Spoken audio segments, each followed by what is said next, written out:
आप सभी को मेरा सप्रेम आशीर्वाद। इस वर्ष के दृश्य मेरी माता सती की शरीर को 51 टुकड़ों में क्यों बांट दिया था? पौराणिक कथा अनुसार माता सती के पिता राजा दक्ष प्रजापति भगवान शिव को पसंद नहीं करते थे। वो उन्हें एक तुच्छ सन्यासी मानते थे, लेकिन उनकी पुत्री सती शिव जी से प्रेम करती थी और उन्होंने अपने पिता के इच्छा के विरुद्ध जाकर शिव जी से विवाह किया था, जिससे कि दक्ष के मन में शिव जी के लिए द्वेष भर गया और शिव जी से किसी भी तरह से प्रतिशोध लेना चाहते थे, जिसके लिए दक्ष ने एक बहुत ही बड़े यज्ञ का आयोजन भी किया, जिसमें उन्होंने सभी बड़े देवी देवताओं और राजाओं को आमंत्रित कर दिया, लेकिन उन्होंने जानबूझकर अपने दामाद भगवान शिव को आमंत्रित नहीं किया। वो ऐसा करके सभी देवी देवताओं के समक्ष शिव जी का अपमान करना चाहते थे। जब माता सती को अपने पिता से यज्ञ का निमंत्रण नहीं मिला तो वो बहुत क्रोधित हो गई और अपने पिता के घर जाने के लिए कैलाश से निकल पड़ी। तब शिव जी ने उन्हें रोकने का काफी प्रयास किया, लेकिन क्रोध के अग्नि में जल रही माता सती ने शिव जी की कोई बात नहीं सुनी और कैलाश पर्वत से अकेले ही अपने पिता के घर जा पहुंची।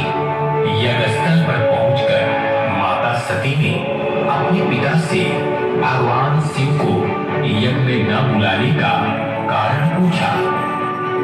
पिताश्री, आपने महादेव को अपने इस यज्ञ में क्यों नहीं बुलाया? क्यों नहीं बुलाया?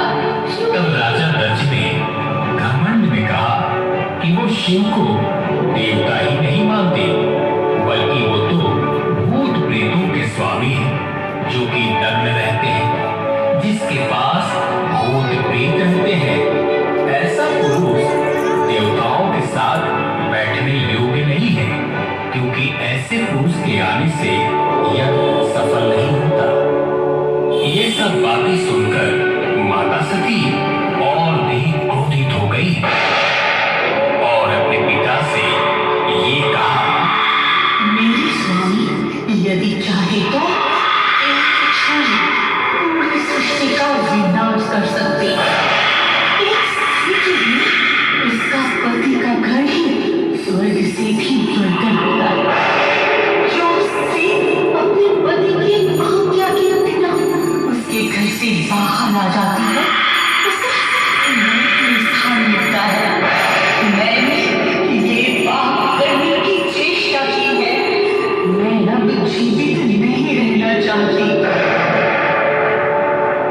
उसके बाद माता सती ने यज्ञ स्थल पर जल रहे अग्नि कुंड में अपने शरीर की आहुति दे दी।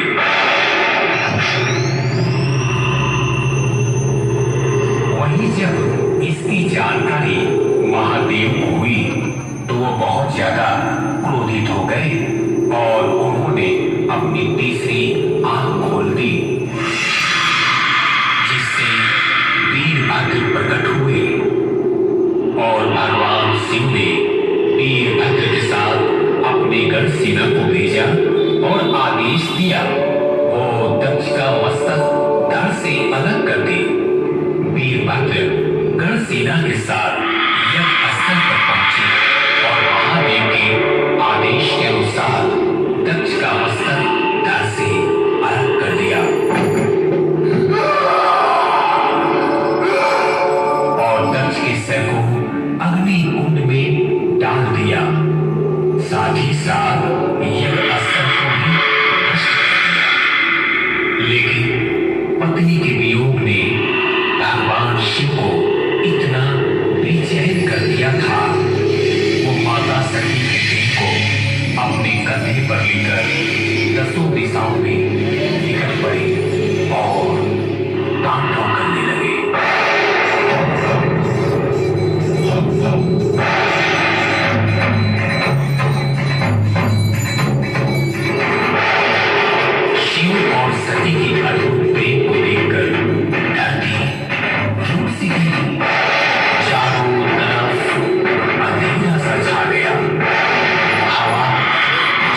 शक्तिपीठों